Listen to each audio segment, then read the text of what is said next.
ဒါကို air dryer လို့ခေါ်နေတော့လားမဟုတ်ဘူးเนาะဒါက hair dryer စပင်လေမုတ်တဲ့ဆက်ဖြစ်ပါတယ်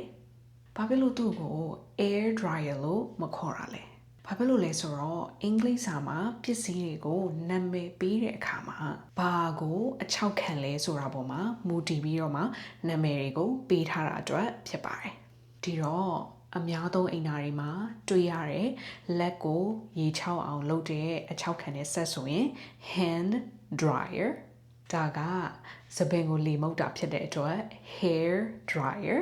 အဝတ်တွေကိုအချောက်ခံနေဆိုရင် clothes dryer လေကိုတန့်စင်တဲ့ဆက်လေတန့်တဲ့ဆက်ဆိုရင်တော့ air purifier လို့ခေါ်ပါတယ်အဲ့တော့စပင်အချောက်ခံတဲ့ဆက်ကိုလည်း hair dryer လို့သုံးပါတယ် air dryer လို့မသုံးပါဘူး okay ဒါဆိုရင်ဒီကနေ့မှာ air dryer လား hair dryer လားဆိုတာကိုသိသွားပြီလို့ထင်ပါတယ်